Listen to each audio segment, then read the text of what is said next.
I had a gut feeling something was off with my husband, Daniel. It started subtly, working late more often than usual, a sudden upgrade in his style, and that annoying habit to keep his phone face down no matter where he was. At first, I tried to brush it off. Maybe he was just stressed or going through something. But deep down, I knew better. I didn't want to jump to conclusions without evidence. So I played the waiting game, quietly watching and gathering whatever little details I could. Then one night, the proof fell right into my lap, an email he accidentally forwarded to our shared tablet.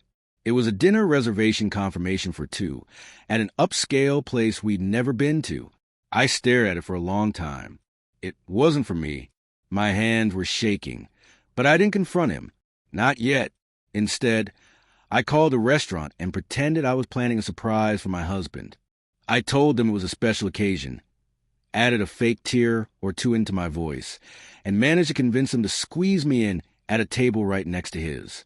Once that was done, I made another call, a very important one. Through a bit of digging, I figured out who the other woman was. Rachel. She worked with Daniel. Newly married. I found her husband's name, Thomas, and reached out. At first, he didn't believe me. I expected that. But then I sent him screenshots, the email confirmation, and a bit more proof. His tone changed. I could hear the rage settle into his voice.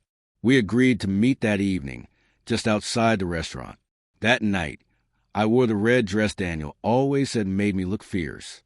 When I met Thomas outside, he looked exhausted, like he hadn't slept in days. We exchanged a few quiet words, but mostly we just nodded at the plan. Walk in, sit at our table, and let everything play out on its own. When we entered, Daniel and Rachel were already there, laughing, cozy, clueless. He hadn't noticed me yet. The hostess guided us to the table just a few feet away. The second Daniel looked up and saw me, his face lost all color. Rachel's eyes followed his and froze when she saw Thomas. No one spoke for a beat. I raised my glass slightly and said, "What a coincidence." Daniel blinked like he couldn't comprehend what was happening. Rachel looked ready to disappear. Then Thomas leaned toward her and calmly asked, "How long?" She stared at her lap and muttered, "A few months." He closed his eyes for a moment, as if her words physically hurt. Daniel reached for my hand, his mouth opening as if to explain. I pulled away. "I gave you chances," I said quietly. "I asked you to be honest. This is what you chose." My voice was calm, but my chest was pounding. You could have heard a pin drop in the restaurant. Rachel tried to get up, but Thomas stood and blocked her way. "No, we're finishing this," he said firmly. A waiter started walking over, but Thomas waved him off. He was in control. Daniel, on the other hand, was spiraling.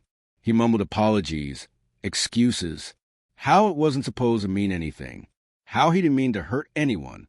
I looked him straight in the eyes. "Were you ever going to tell me? Or just keep playing house with both of us?" No answer, just silence. I turned to Rachel. "You knew he was married. You knew." She said something about love, about how they didn't mean for it to happen.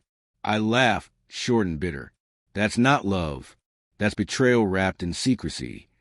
Thomas finally sat back down and said flatly, "I want a divorce. Tomorrow."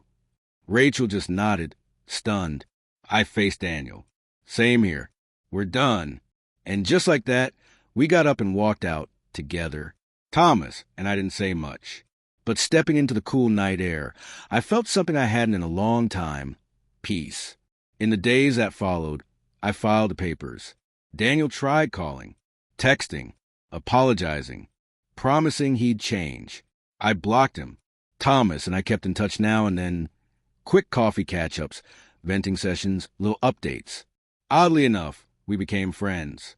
There was no bitterness, just shared understanding. That night gave me the closure I desperately needed. Watching Daniel unravel under the weight of his own lies was strangely empowering. No yelling, no dramatic scenes. Just a quiet unraveling of a life he thought he could keep hidden. Things have been calmer since.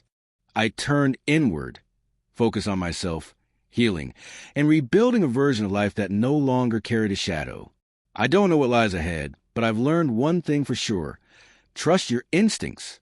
And sometimes, revenge doesn't need to be loud to be satisfying. Sometimes it's quiet, poised, and delivered from the table right next to theirs.